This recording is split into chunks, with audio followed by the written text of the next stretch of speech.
Hello बच्चों, आइए इस प्रश्न को पढ़ते हैं। बोला जा रहा है, एक दिए हुए विभवांतर के लिए परावैद्युत से भरा संधारित्र वायु संधारित्र की तुलना में अधिक आवेश एकत्रित करेगा अथवा कम, और इसका कारण बताना है। आइए इस प्रश्न की मुख्य अवधारणा की चर्चा करें। मुख्य अवधारणा, मान लीजिए आपके पास में एक समांतर प्लेट संधारित्र है। इस तरीके से इसको आवेशित कर दीजिए। क्यों और ऋण क्यों आवेश से मान लीजिए इसको आवेशित कर दिया। जो ये संधारित्र है इसकी धारिता मान लीजिए C है।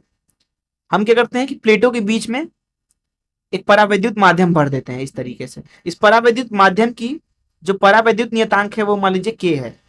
प्लेटों का क्षेत्रफल मान लीजिए A है।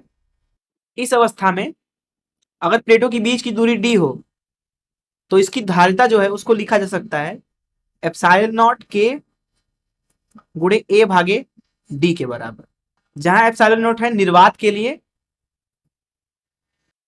विद्युतशीलता का मान। इसका एसआई मात्रक में मान होता है 8.85 गुणे 10⁻12। तो इस मुख्य उदाहरण से चलिए प्रश्न को हल करते हैं। देखिए प्रश्न में हमसे बोला जा रहा है दो स्थितियां लेने के लिए। ये मान लीजिए संधारित्र है। इस तरीके से दोनों ही स्थितियों में जो विभव है वो समान लगाने को बोला गया है। तो मान लीजिए V विभव लगा दिया दोनों ही स्थितियों में। पहली स्थिति में यहाँ पे हवा है, हवा जिसके लिए परावैद्युत नियतांक 1 होता है लगभग लगभग। दूसरी स्थिति में यहाँ पे एक परावैद्युत माध्यम है, इसके लिए परावैद्युत नियतांक K होगा, जो कि 1 नहीं होगा बल्कि 1 से तो ज्यादा ही होगा।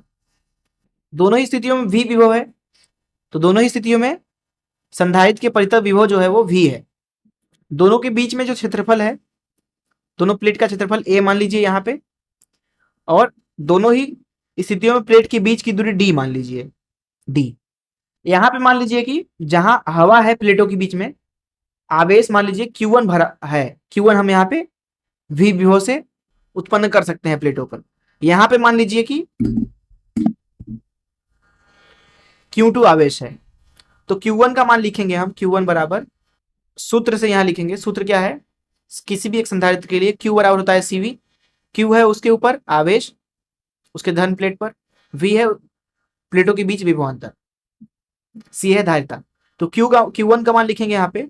जब हवा है तो इस स्थिति में धारिता K का मान 1 है, तो एप्सिलॉन नॉट A भागे D, ये हो गया C गुणे V। वही यहाँ पे Q2 का मान लिखेंगे। Q2 बराबर K एप्सिलॉन नॉट A भागे D, जैसा कि हमने अभी पीछे देखा यहाँ पे। अब यहाँ V से गुणा कर दिया हमने, तो यहाँ पे आप देख सकते हैं क्योंकि K 1 से ज्यादा है, इस अवस्था में Q2 जो है वो दरअसल है Q1 का K गुना। निश्चित रूप से Q2 ज्यादा है Q1 से, अर्थात जब प्लेटों के बीच में हवा होगा तो उसके मुकाबले जब प्लेटों के बीच में एक परावैद्युत माध्यम डाल देते हैं तो प्लेटों पे आवेश ज्यादा होता है, ज्यादा संग्रहित किया जा सकता है, उत्पन्न किया जा सकता है। यही प्रश्न में पूछा जा रहा था कि अधिक आवेश एकत्रित करेगा कि कम, तो उत्तर है अधिक। इसकी तुलना में वायु संधारित्र की तुलना में, क्योंकि जो धारिता है वो K गुना बढ़ गई।